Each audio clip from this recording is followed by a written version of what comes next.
Hello students, now we move on to the second part of application of elements of art. We have already seen that elements of art refer to those building blocks that are available for a designer willing to communicate visually their ideas to others.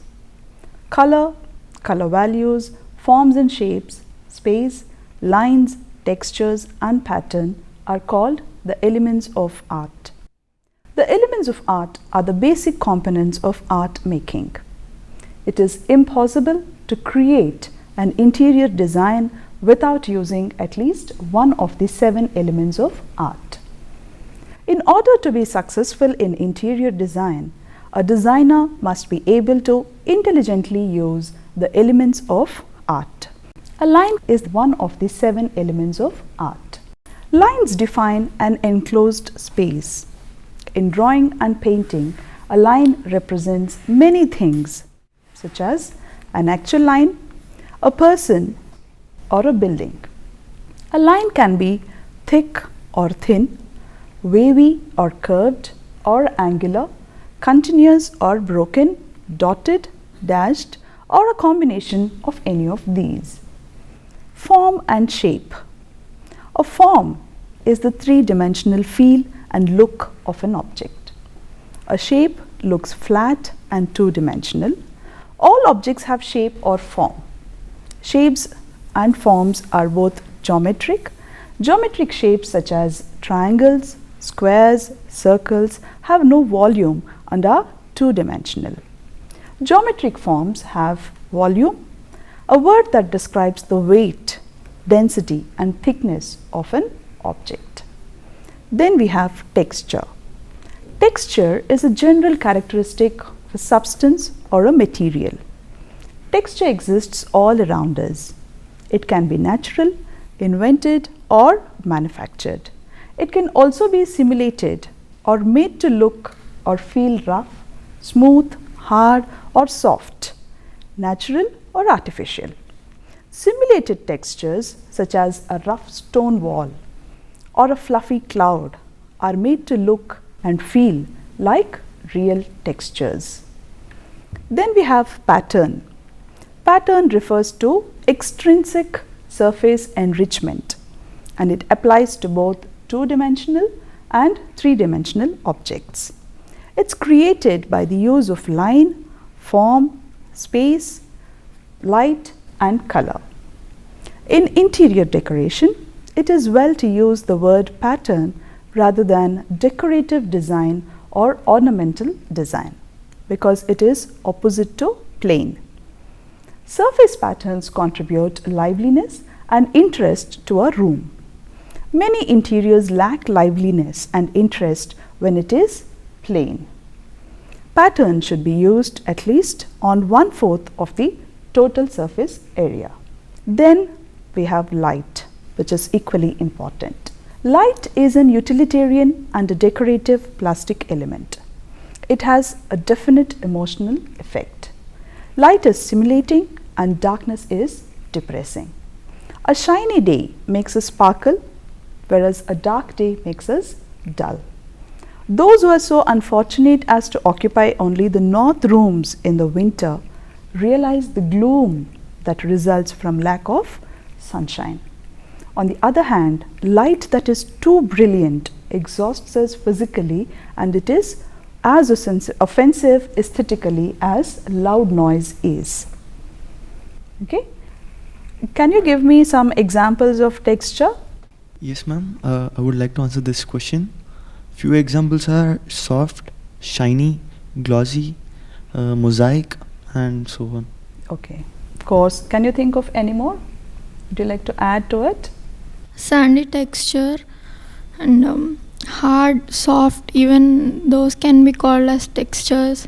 Light colored, we can use different types of materials in order to achieve the textures. Yes, that gives the texture, like depending on the material used you get the texture. Okay.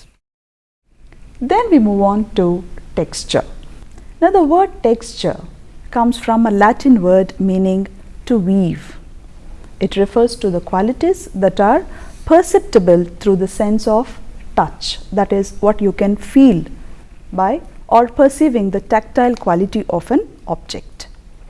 When the word texture is mentioned, one thinks of touching something, but texture is visual as well as tactile, because we associate past sensations when we look at objects that are smooth and rough, hard or soft.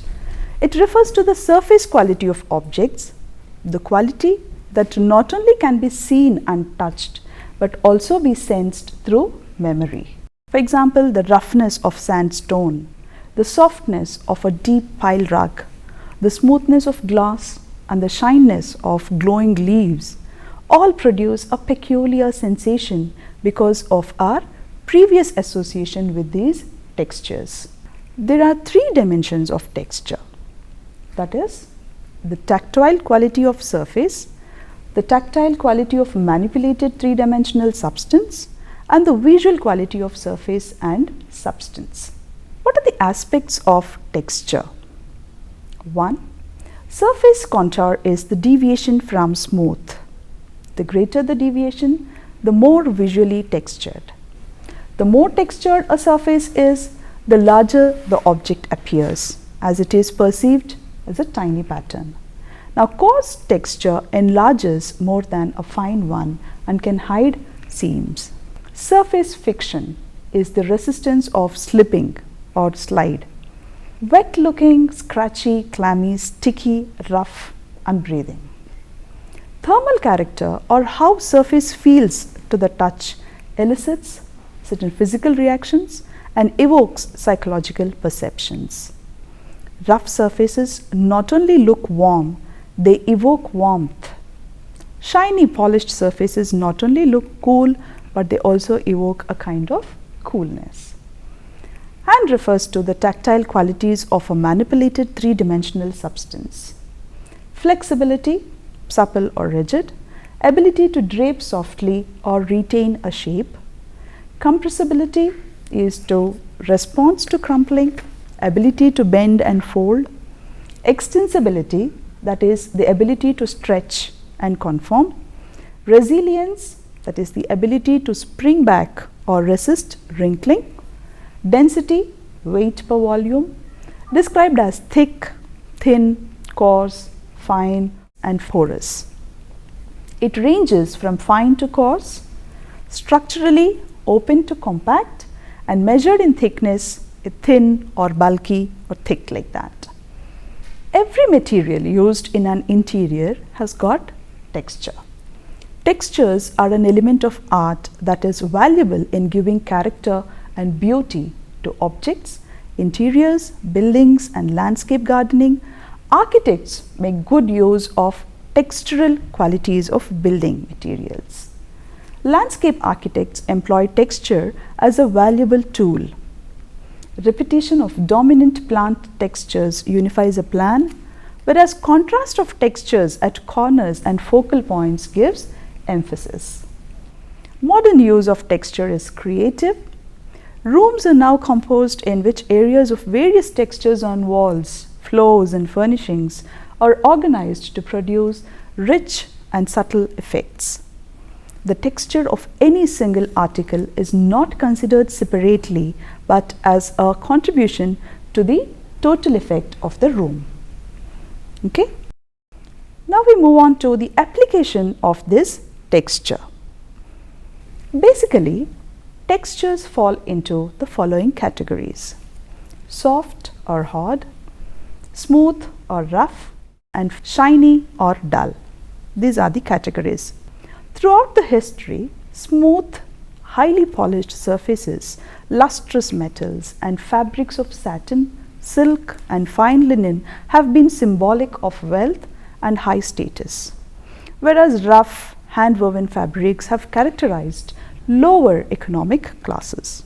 Smooth and shiny surfaces have been reserved for formal interiors, whereas dull and rough texture has been associated with informal treatments. Texture gives character and beauty to the objects in interior, building and landscape gardening.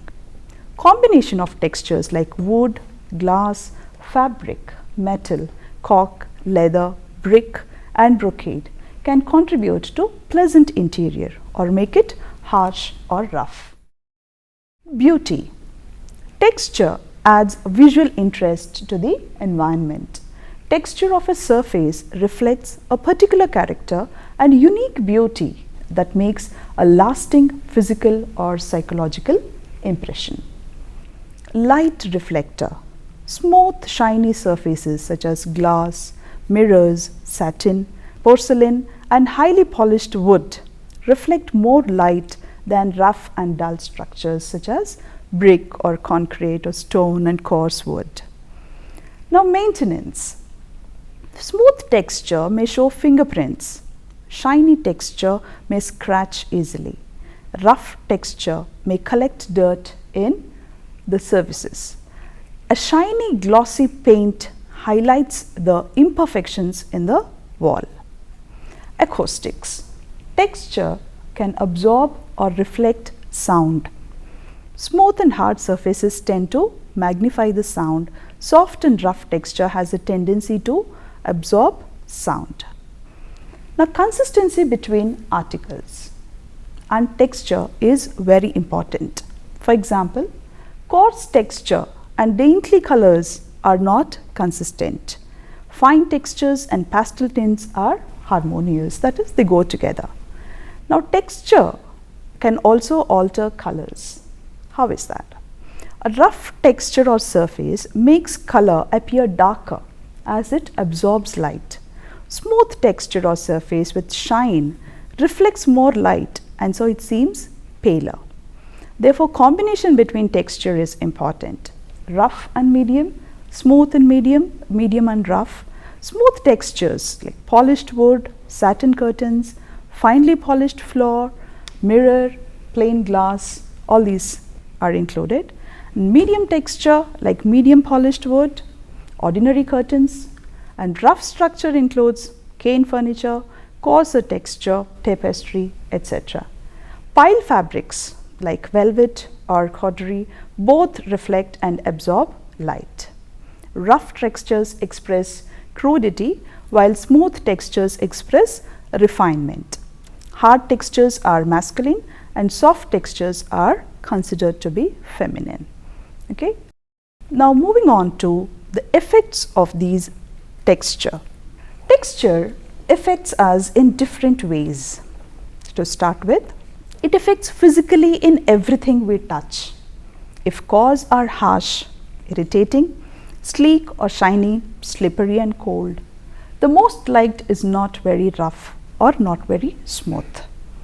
Affects light reflection, hence appearance of any room is affected. Like the smooth materials and polished metal like satin reflect light brilliantly. They attract attention, make color look clean and strong. Moderately rough surfaces like pottery absorb light evenly. Hence, color looks less brighter and darker. Very rough surface when combined with medium structure set vigorous patterns of light and dark. Factor in household maintenance. That is also an important factor. Smooth, shiny material, easy to clean. Brightly polished material shows any foreign matter on it. Rough surface like brick and rugs are harder to clean. Less attention to foreign matter. Texture is the source of beauty and individuality. When rooms are small and have few windows, smoother textures should be used. Larger rooms with more windows and open spaces can utilize the rough structure or the rough textures with more grace. Texture adds much to the visual interest of the environment and has been important in the dwellings of all people. Cave dwellers enjoyed the feel of animal skins under their feet. The early Greeks delighted in the smoothness and beauty of mosaic floors. Persians were proud to have their hand-knotted rugs, and the Japanese enjoy the freshness of grass mats. Modern interiors particularly depend on texture for variety and interest. In traditional interiors, the surface of wood materials is usually modified by sanding, staining and polishing. The dominant texture of a room is largely established by architectural background. For example, a room panelled in fine-grained and polished wood will require furniture woods and fabrics with a smoother texture than that which a room panelled with natural coarse-grained wood or constructed of masonry will require. Now, after the effects of texture, we move on to the use of pattern. Pattern refers to extrinsic surface enrichment and applies to both two-dimensional and three-dimensional objects. It's created by the use of line, form, space, light and color. In interior decoration, it is well to use the word pattern rather than decorative design or ornamental design because it is opposite to plain. That is what we have discussed in the introduction to pattern. Surface patterns contribute liveliness and interest to our room, and many interiors lack liveliness and interest when it is plain. Pattern should be used at least on 1/4 of the total surface area. If walls and floor are plain, then draperies and 2/3 of upholstery fabrics may be patterned. Pattern is the planned repetition of a motif. The repetition of form, shape and outline is a necessary component of pattern. Pattern can be the result of structure. It's of two types. One, the integral pattern. It depends on structural process. It is also called structural pattern. It's produced from the essential character of a material, the manner in which the material is employed, as well as its shape and finish. The sources of integral patterns are both natural, also called as fortuitous, that is, by chance pattern is created, for example, on marble and wood, natural designs created, and man-made is called a factitious, which means by external effort the design is created, that is, woven fabrics.